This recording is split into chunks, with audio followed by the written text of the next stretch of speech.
Deus nosso Pai, de amor e de bondade infinita, Jesus, o nosso mestre e guia, é com imensa alegria e gratidão que nos encontramos entre amigos para estudar o teu evangelho de amor, que possamos estar com a mente aberta, o coração também, para que os ensinos de Jesus realmente façam parte do nosso dia a dia, transformados em exemplos aonde quer que nos encontremos.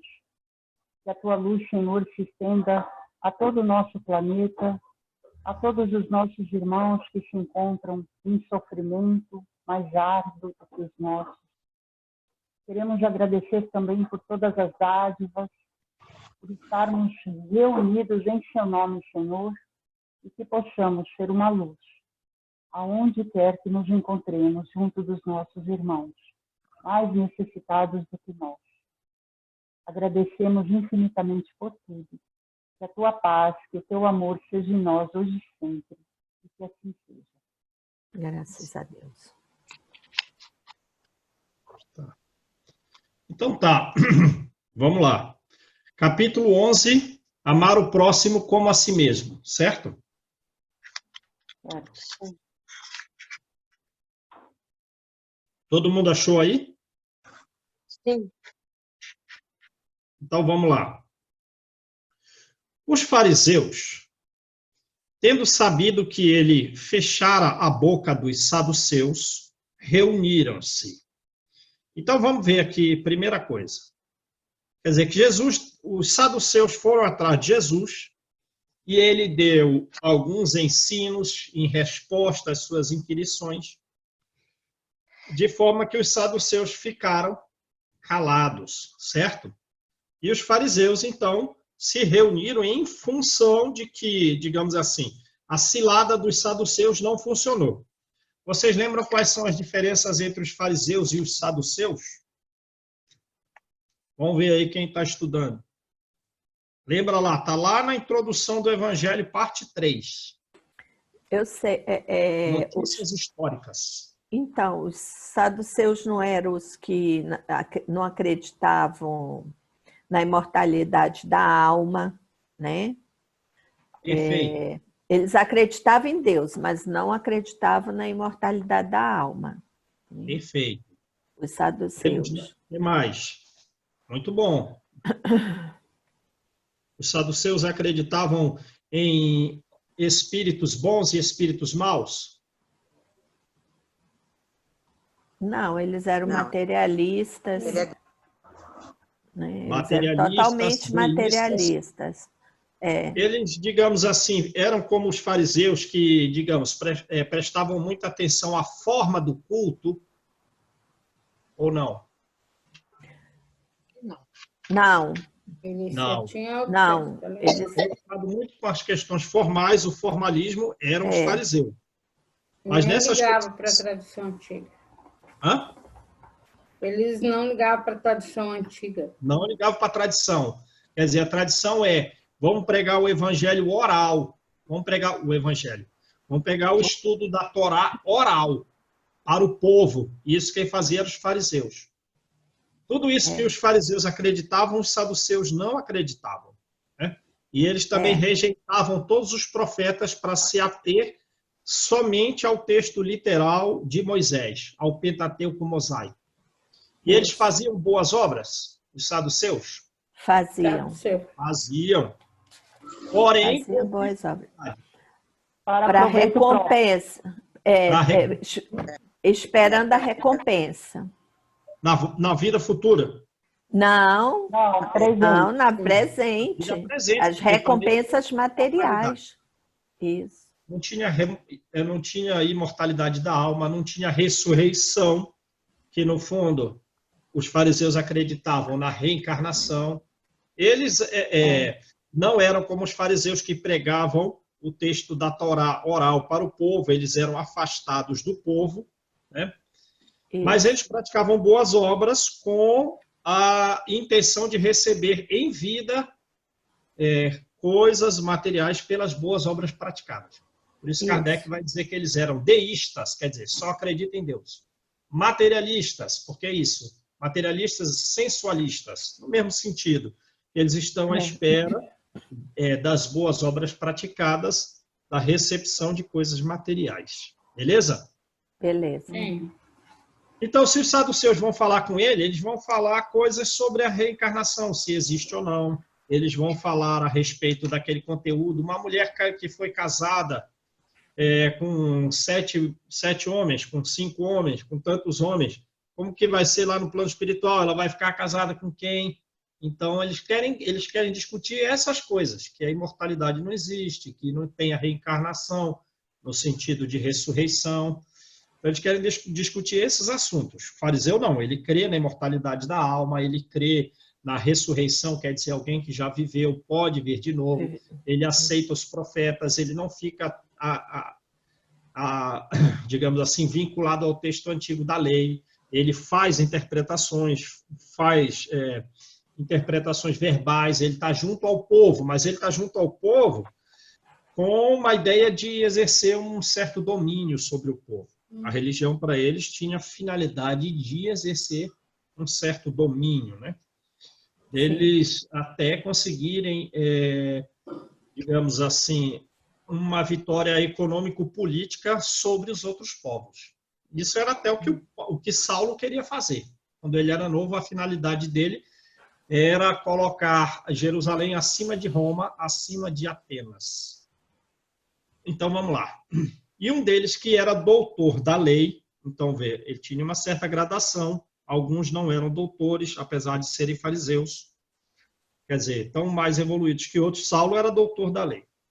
Propôs-lhe esta questão, não com o intuito de, digamos assim, né, aprendizado, mas o intuito de derrubar, o intuito de lançar uma cilada para Jesus. Mestre, então chama de mestre com o intuito de derrubar? Isso é ironia aí, né? Uhum. Mestre, qual é o maior mandamento da lei? Jesus respondeu: amarás o Senhor teu Deus de todo o teu coração, de toda a tua alma e de todo o teu espírito. Esse é o maior e o primeiro mandamento. Esse mandamento, de fato, é o mandamento da lei antiga, que independentemente do que você viva, você tem que manter o amor a Deus acima de tudo. Os judeus, eles sofriam demais na mão de diversos povos ao longo da história, desde a escravização do Egito. Depois dos egípcios, eles sofreram nas mãos dos assírios, dos babilônios, dos caldeus, dos gregos, os ptolomaicos, os seleucitas, que no século II, Antíoco Epifânio invadiu a região, matava as mulheres dentro das suas casas, matava as crianças degoladas dentro das suas casas, mas eles não se revoltavam com Deus, né? Eles mantinham isso aqui. Depois os romanos, amar a Deus acima de todas as coisas. Tanto é que no livro Paulo Estevão, você vê lá o que sofreu a família de Estevão, as outras famílias dos judeus na região de Corinto, que foi invadida, e lá tinham muitos, sofreram a mesma coisa. A viúva Sostênia, ela está morando na casa de um outro judeu, digamos assim, de favor, e quando Abigail se vê sozinha, porque o pai morreu, e o irmão foi lançado às galeras com a perspectiva de viver só mais 4 meses. Essa viúva está lá, não, essa história que você está contando, que você está sofrendo, foi o que eu sofri. Todo mundo sofreu a mesma coisa, mas eles mantinham o amor a Deus acima de todas as coisas. Independentemente do que eles tinham vivido, mantinham o amor a Deus acima de todas as coisas. É até isso que o Estevão vai falar para o pai dele quando ele toca fogo na fazenda do romano, na propriedade romana, propriedade rural romana, né? Ele vai dizer: pai, como é que você demonstra amor a Deus tocando fogo nas suas obras? Né? Então, esse era o primeiro mandamento. Quer dizer, eles podiam viver as maiores atrocidades, mas eles tinham que amar a Deus acima de tudo que pudessem passar, não podia se revoltar contra Deus. E Kardec fala isso lá no capítulo 5, lembram? Aí Kardec chega à conclusão de que eles estão corretos em afirmar que o primeiro mandamento é esse, que a gente tem que ter uma submissão à vontade divina, por consequência, que a gente tem que amar a Deus. Porque revoltar-se contra Deus leva a sofrimentos muito maiores. Entenderam como é a coisa? Leva a sofrimentos graves, leva no mundo maior, ou no próprio Evangelho segundo o Espiritismo vai falar lá loucura e suicídio, né? Se a gente se revolta contra Deus, a consequência disso é se revoltando contra, digamos assim, essas corrigendas divinas para nós vamos entrar num estado de transtorno psicológico em algum grau. Por isso que o primeiro mandamento a Deus é esse. Por isso que Kardec conclui que esse é o primeiro mandamento. Nós temos que ser submissos à vontade divina. As corrigendas que Deus nos manda, que nos faz sofrer, sejamos submissos, não nos revoltemos contra esse processo disciplinar educativo nosso. Por isso esse é o primeiro mandamento. E aqui tendes o segundo, aí agora isso é acréscimo. Isso não tem na lei. Então essa resposta vai ser nova para os fariseus que estão perguntando com o intuito de derrubá-lo. Semelhante a esse. E isso eles não sabem. E isso eles não têm ideia do que Jesus vai falar agora. Amarás o teu próximo como a ti mesmo. Isso eles não têm. Porque com a lei eles desejam a supremacia do Estado de Israel sobre todos os outros povos. Eles querem, com a religião, ter vitórias de guerra.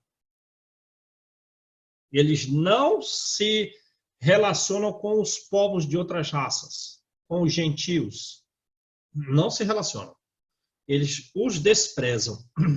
Então, Jesus dá um ensino desse. Toda a lei e os profetas se acham contidos nesses dois mandamentos. E a gente viu uma mensagem do capítulo anterior falar justamente isso. Porque se você não for caridoso, não lembro quem é o espírito. Eu acho que é esse João, bispo de Bordeaux. Depois dê uma olhada aí. Se você não é caridoso com o próximo, significa que você não ama a Deus. E lembra que caridade envolve humildade, porque a gente não pode ser caridoso sem sermos também humildes. Percebe? Então, Jesus diz, esse segundo é semelhante ao primeiro. Amarás o teu próximo como a ti mesmo. Quer dizer, o amor a Deus está representado pelo quanto nós amamos o próximo e a nós próprios. Então, vamos lá. A nós próprios servindo como parâmetro para fazermos aos outros o que fazemos para nós. Porque esse é o estado, digamos, um tanto saudável do homem. Porque alguém que não ama a si mesmo, quer dizer, rebelou-se contra o ensino divino, primeiro ele vai ter que amar a si para depois começar a amar o próximo. Mas, às vezes, a revolta foi tão grande contra as corrigendas de Deus que a pessoa perde o rumo, entra numa depressão, perdeu o parâmetro do amor a si. Como é que vai amar o outro sem amar a si? Então, vamos lá. 2. Fazeis aos homens o que gostarias que eles vos fizessem, pois é nisto que consistem a lei e os profetas. Tratai todos os homens como gostarias que eles vos tratassem. O reino de Deus, o reino dos céus, é comparado a um rei que quis tomar contas aos seus servidores. Tomar a conta, né? Então, vamos ver aí como foi o seu trabalho, o que você fez. Tendo começado a fazê-lo, apresentaram-lhe um que lhe devia 10.000 talentos. Era a dívida, né? Depois a gente pesquisa aí, eu não lembro. O talento eu acho que era uma moeda que valia muito dinheiro.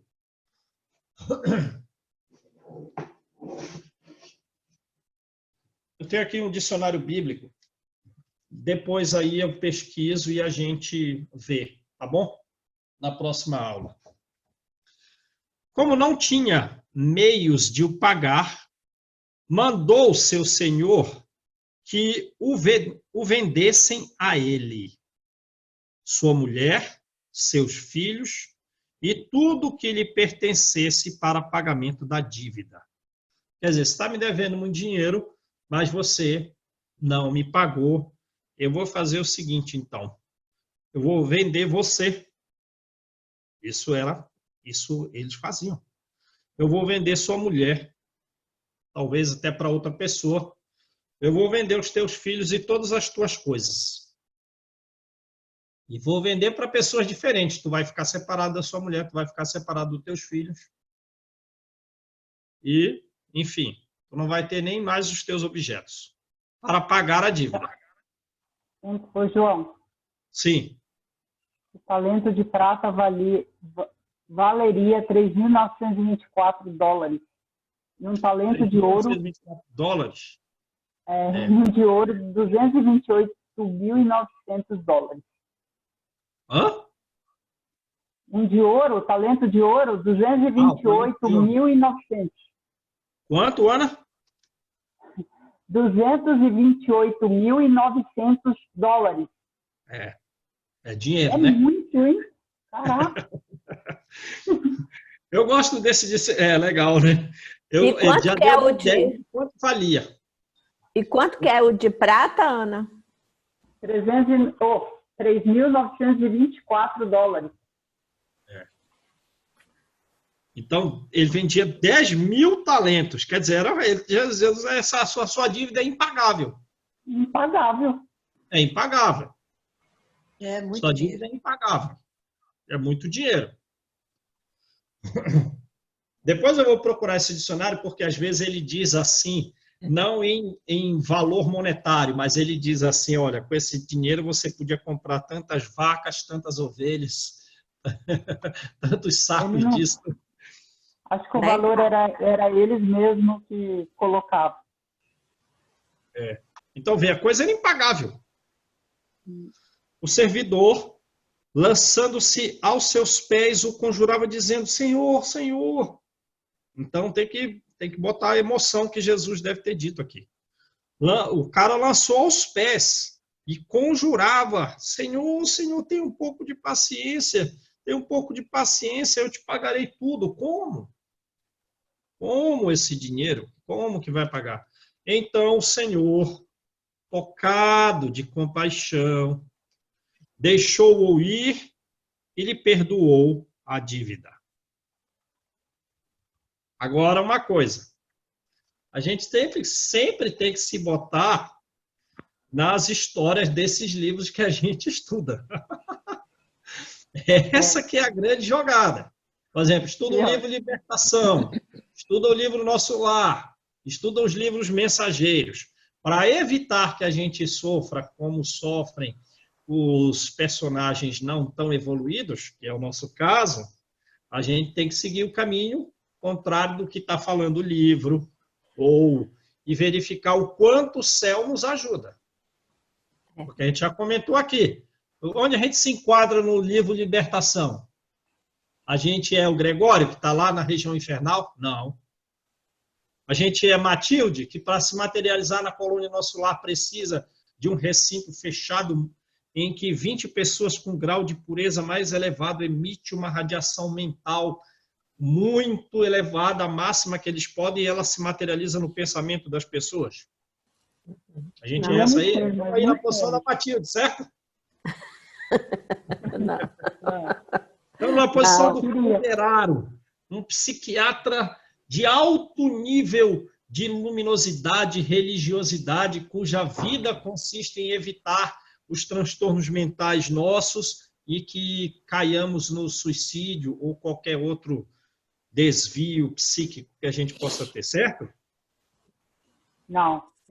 Não, Não, senhor. nós é o moderado. A gente não chega nem no pé de Lário. Então, percebe? Então, aqui, ó, onde a gente está nessa história aqui?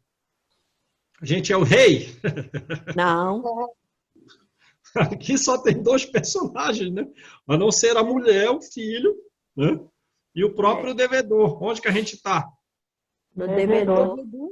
Devedor. Quanto que a gente está devendo de grana aí, Ana? 10 mil talentos? 10 mil. Vamos dizer que é o de ouro. 10 mil vezes 200 mil. Quanto que a gente está devendo aí para Deus? Vixe. Impagável. Ó, 200 milhões, 2 bilhões. Se eu fiz a conta aqui por cima, vai dar 2 bilhões de reais.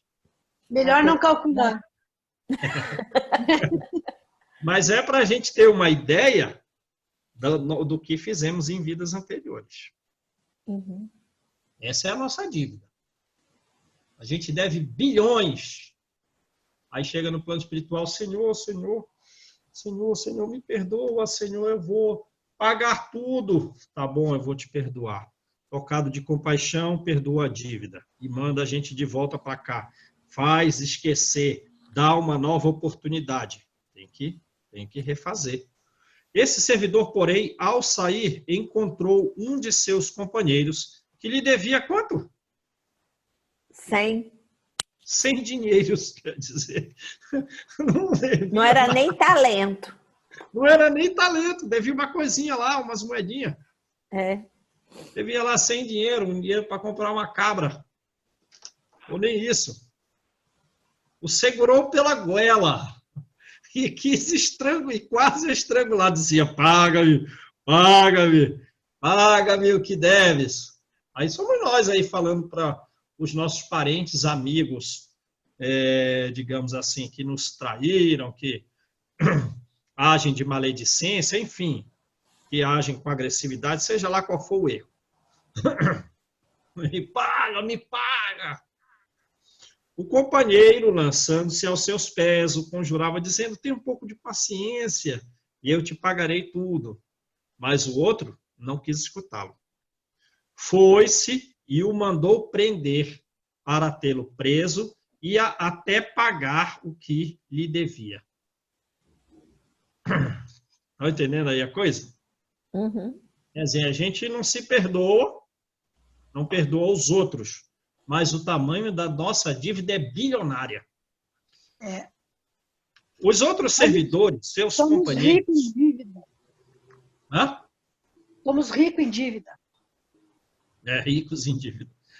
Os outros servidores, seus companheiros, vendo o que se passava, foram extremamente aflitos.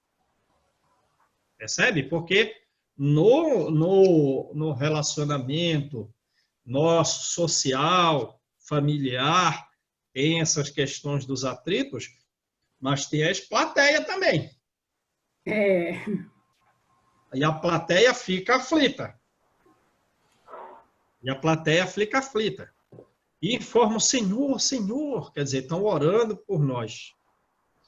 Informaram o Senhor do que acontecera. Então o Senhor, tendo mandado vir à sua presença, aquele servidor lhe disse, mau servo, eu te havia perdoado tudo o que me devias, porque me pediste. Não estava desde então no dever também de ter piedade do teu companheiro, a pessoa próxima a você, como eu tive de ti?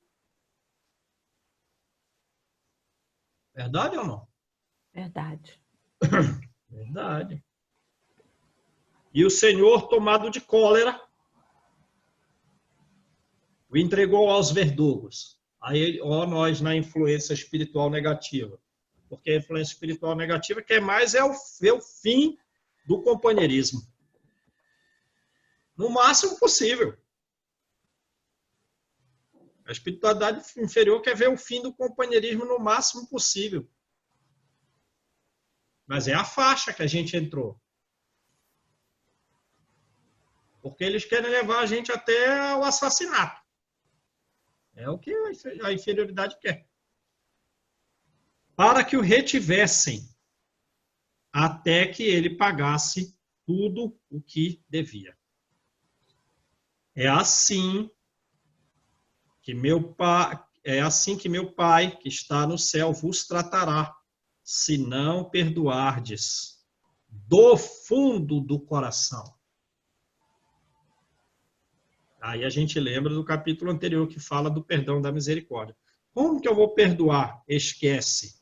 Só põe na sua cabeça com relação ao bem que você pode fazer, ou seja, com relação ao futuro. Porque você também não vai ficar lembrando o bem já feito, o mal já feito, o mal feito por outro para nós.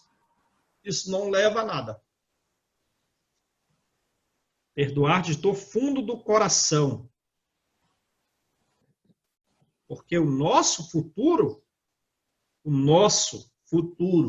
inclusive aonde nós vamos parar após essa vida, vai depender do perdão. Porque a gente não entra numa colônia espiritual superior com um pensamento negativo. Um pensamento de não perdão. É um pensamento pesado, que não vence a gravidade. Então, se não perdoar, é assim que nós seremos tratados. Se não perdoarmos do fundo do coração as faltas que os vossos irmãos houverem cometido contra cada um de vós.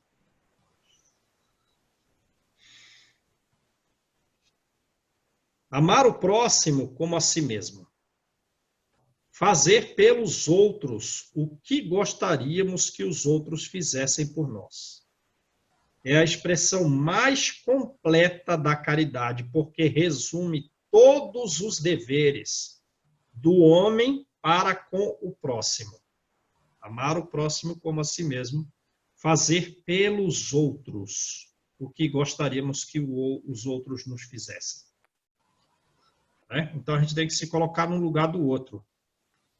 Pô, essa pessoa me ofendeu, mas se fosse eu que tivesse ofendido, como é que eu estaria me sentindo? Eu desejaria ansiosamente o perdão? Desejaria. Então, dá o perdão, porque a gente tem que fazer pelo próximo, né? O que gostaríamos que o próximo fizesse por nós. Não podemos encontrar. Você está lendo aí, me remete, eu estou pensando aqui na oração do Pai Nosso, né? Olha como que ela é, e às vezes é proferida assim, fala a oração do Pai Nosso como se fosse qualquer coisa, assim, como se estivesse lendo.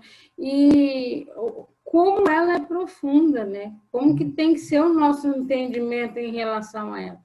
E virou uma oração decorada. Qualquer coisa se decora e fala aquela oração. E olha como ela é profunda, né? Muito. Muito. Muito mesmo. Verdade pura. E a gente transformou a melhor coisa num objeto formal, sem valor, né? É dito da boca para fora. Não vem do coração. Não vem do coração. Fala aquilo assim, no automático, liga ali, tchum, pronto, acabou. É como Paulo fala, é como a gente tivesse um objeto sonoro que produzisse o mais belo som de todos, como um pássaro de alto nível, aquele objeto de som é a oração do Pai Nosso. Jesus, a pronunciando, deve ter sido a coisa mais maravilhosa de se observar e de se ouvir, naturalmente, que produzia melhoria imediata de saúde física e mental. Mas a gente pegou esse objeto sonoro e encheu de papel dentro. E aí, essa agora é a oração do Pai Nosso pronunciada de boca. Quando você pega um objeto cheio de papel, você até bate nele, o som é horrível. Não podemos encontrar guia mais seguro a tal respeito do que tomar como medida do que devemos fazer aos outros aquilo que desejamos para nós mesmos. Com que direito? Então, uma pergunta. exigiríamos dos nossos semelhantes melhor proceder, mais indulgência, quer dizer, perdão, mais benevolência, o bom trato, a mansuetude, a doçura, e o devotamento do que temos para com eles. Como? Como que a gente vai exigir o que a gente não faz? A prática dessas máximas tende à destruição do egoísmo. Agora, uma pessoa que ela é naturalmente doce, e ela é há algum tempo naturalmente benevolente, é indulgente, é devotada aos outros, ela deixa um rastro de perfume nesse sentido, de forma que toda pessoa que vai conversar com ela já sabe como ela é previamente, já vem tentando ser no nível daquela pessoa. Já viram isso? Uhum. Ora, então, por conseguinte, também tem a ideia oposta. Se a pessoa não é mansa, eu vou ter que ir lá. Eu vou ter que ir lá. Já tem um certo sentimento de se afastar. Tá, vou lá. Mas eu já vou meio armado. É assim que funciona. Quando os homens as adotarem como regra de conduta, a prática dessas máximas, como adotarem como regra de conduta e como base das instituições, compreenderão a verdadeira fraternidade e farão que entre eles reinem a paz e a justiça. Né? Então, regra de conduta e base das instituições. Aí haverá paz e justiça. Não mais haverá ódios, nem dissensões, mas apenas união, concórdia e benevolência mútua. Ora, quando isso acontecer, a gente já está no mundo de regeneração, certo? Dai a César o que é de César.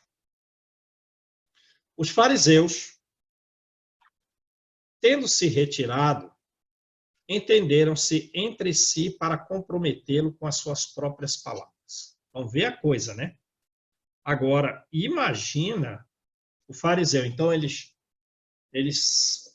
saem de perto de Jesus e eles estão ali confabulando, com a intenção de comprometer Jesus com as suas próprias palavras, né? E imagina a espiritualidade inferior que está junto com esses fariseus.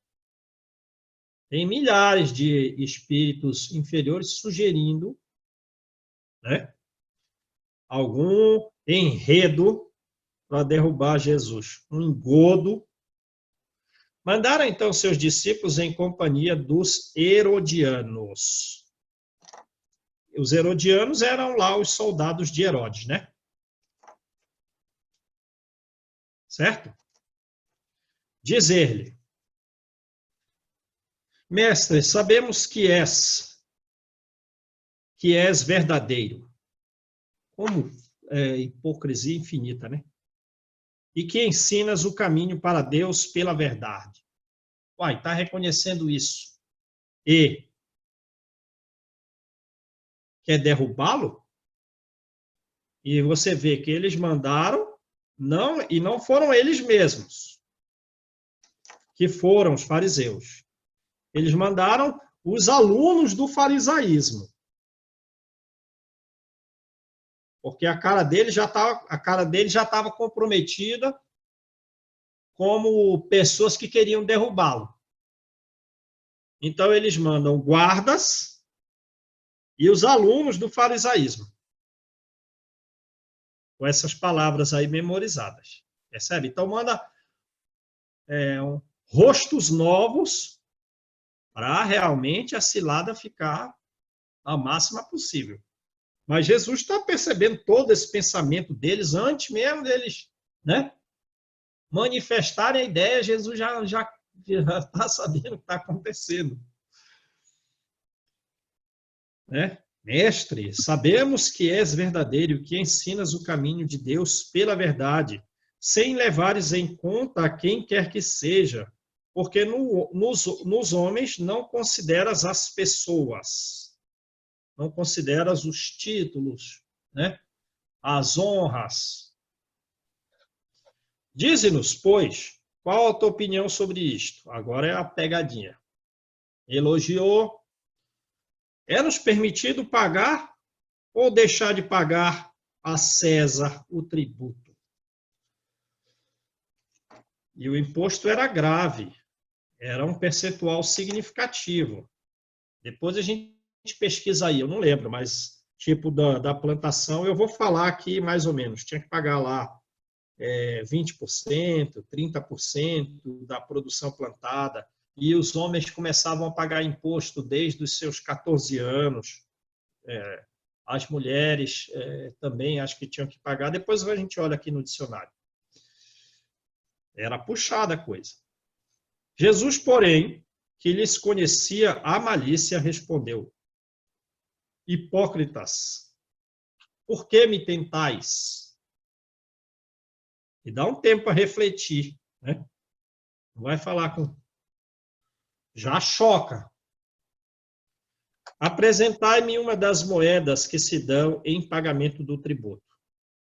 E tendo-lhe eles apresentado um denário, procura aí qual era o valor de um denário. Perguntou Jesus: de quem são esta imagem e essa inscrição? São de César, responderam eles. Então, observou Jesus: dai, pois, a César o que é de César, e dai a Deus o que é de Deus. Quer dizer, cumpre as leis, né, do direito civil, do direito tributário, as leis da sociedade, e também cumpre as leis do mandamento divino. Ouvindo falar dessa maneira, admiraram-se eles. Acharam que iam lançar uma pegadinha, admiraram-se eles. E deixando-o, se retiraram. Né? Beleza? Quando Saulo vai ouvir Estevão, na primeira pregação do caminho, que ele percebe um perigo para o judaísmo pelo ensino da Boa Nova, ele, digamos assim, quer discutir com Estevão. Ele começa a falar coisas com muita raiva, com um grau de ira muito significativo. Ele fala coisas do tipo assim, ó, onde piedosos galileus, onde a sensatez da vossa doutrina. Essa doutrina não foi originária de um nazareno obscuro, condenado pelo Sinédrio a morrer na cruz entre ladrões? Falou coisas assim, né? Essa casa aqui, barateada, ela representa Deus? E a casa era simples, de paredes frágeis, um telheiro que não tinha proteção nenhuma. Né? Esse cara aí que vocês comemoram com a ignorância vossa, não foi só um carpinteiro? Falou coisas extremamente agressivas. E depois Estevão deu a explanação dele. Aí Paulo novamente agrediu. Estevão deu mais uma explanação no intuito de esclarecer com super serenidade. Ele disse: agora eu vou suspender a palavra. Não, você está intimado a responder. Eu hei de perguntar, sou um doutor da lei, e a vez de responder as minhas perguntas, porque eu tenho que elucidar as ignorâncias e o fanatismo dessa casa.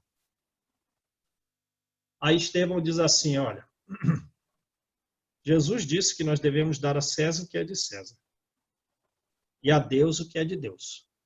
Então, se você tem um processo legal contra mim, eu vou responder. Agora, com relação ao Evangelho, só Deus pode me perguntar. E não falou mais nada. Então, não me pergunte sobre o Evangelho, você não tem esse direito. Eu vou te responder se tu vier aqui com um documento legal. um mandado judicial. Aí eu vou responder. Se isso, não vou. Você não tem esse direito. Porque eu vou dar a César o que é de César, mas você está longe de Deus. Então eu não vou responder coisas divinas para você. A questão proposta a Jesus era motivada pelas circunstâncias de que os judeus, abominando o tributo que os romanos lhes impunham, haviam feito do pagamento desse tributo uma questão religiosa. Percebe? Tudo para eles era envolver a religião.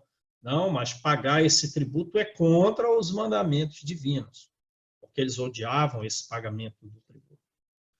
Numeroso partido se fundara contra o imposto. O pagamento do tributo, portanto, era para eles uma questão de irritante atualidade. Então, era uma coisa, né? Irritação grave ter que pagar aquele imposto. Sem o que nenhum sentido teria pergunta feita a Jesus, era-os lícito pagar ou deixar de pagar a César o tributo. Havia nessa pergunta uma armadilha, porque conforme a resposta dada, os fariseus esperavam excitar contra eles a autoridade romana ou os judeus dissidentes. Quer dizer, não tinha escapatória. Se ele dissesse assim, olha, nós não devemos pagar o tributo, porque se nós não pagarmos... E aí, o que acontece? Se eles não vão pagar o tributo, Roma vai vir para cima dele, para cima de Jesus, porque ele falou que não era para pagar o tributo. Aí, não, ele diz, olha, é para pagar o tributo, é para pagar. Aí, o que ia acontecer? Os judeus dissidentes iam para cima de Jesus. Então, ele dá a seguinte resposta. A César, você dá o que é de César.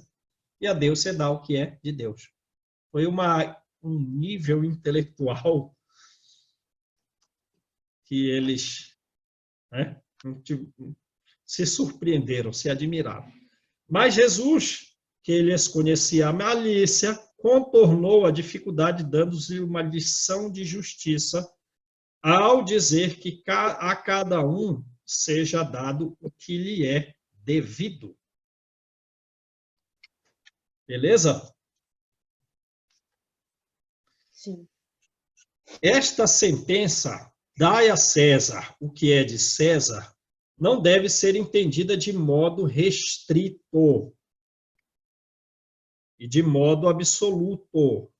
Ó, Allan Kardec vai lançar luz aí na nossa cabeça. Não deve ser entendido de modo restrito. Como em todos os ensinos de Jesus, trata-se de um princípio geral, resumido sob forma prática e usual, e deduzido de uma circunstância particular. Então, o ensino de Jesus é um princípio geral, está resumido, quer dizer, não está sendo detalhado, discutido e tudo, sobre uma forma que nós possamos praticá-lo e torná-lo né, de forma usual. O Espiritismo é que vem aclarar isso. Mas ele está resumido assim, bem no sentido de ser simples, de ser prático. E ainda deduzido de um conteúdo da circunstância vivida particular. Esse princípio é consequente daquele segundo o qual devemos proceder para com os outros como gostaríamos que os outros procedessem para conosco. Então, dá a César o que é de César, se vincula a, né, proceder com os outros como gostaríamos que os outros procedessem para conosco. Beleza? Ele condena todo o prejuízo material e moral que se possa causar a outrem, toda a violação de seus interesses. Prescreve o respeito aos direitos de cada um, como cada um deseja que se respeitem os seus direitos. Estende-se mesmo aos deveres contraídos para com a família, para com a sociedade, para com a autoridade, tanto quanto para os indivíduos em geral. Beleza? Os nossos deveres para com a família, para com a sociedade, para as autoridades e para os indivíduos em geral. Instrução dos espíritos, a lei, quantas mensagens? Novamente uma mensagem de Lázaro, mensagem de Fenelon, certo, Malu? Certo. Mensagem de Sanson, ex-membro da Sociedade Espírita de Paris, que já deu a comunicação lá no capítulo 5, lembram? A morte de pessoas prematuras, de pessoas queridas. Mensagem de Emmanuel, creio que seja o nosso Emmanuel aí. Mensagem de Pascal, um espírito protetor. Lembra daquele espírito protetor que deu aquela mensagem? Me pareceu que ele era mais elevado que o próprio João Evangelista. Mensagem à caridade para com os criminosos, da Elizabeth de França. Mensagem de Lamennais. Beleza, gente? Beleza. Mas vamos parar por aqui, né? E depois João, a gente nesse continua. 7 aí, na verdade, para mim eu entender melhor, Stephanie? é o resumo do que é de César, é a explicação mais verdadeira, né? Dar a César o que é de César é isso. Significa que nós devemos fazer aos outros o que gostaríamos que os outros nos fizessem. Cumprir os deveres sociais, familiares, com as autoridades e quaisquer indivíduos no geral. E João implica numa disciplina também, né? Tudo isso. Porque você tem que dar a César o que é de César, cumprir as leis também da sociedade, dos seus deveres, e nem por um momento deixar de cumprir também o que Deus, né, nos deixou, a lei divina. Então, não deixa de ser uma disciplina também para a gente. Verdade. Verdade. Então, cumprindo a disciplina aí, né? Só sai de máscara. Tem que cumprir as regras aí. As regras sociais. Sai o mínimo possível. Né? É necessário mesmo. Beleza, gente?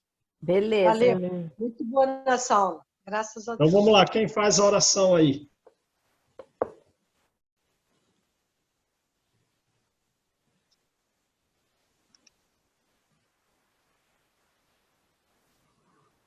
Faz aí, Angelita.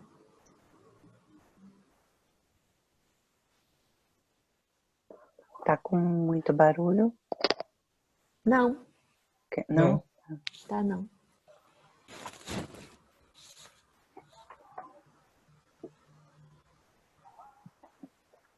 Que a paz de Jesus esteja conosco, envolvidos no teu amor, no teu poder.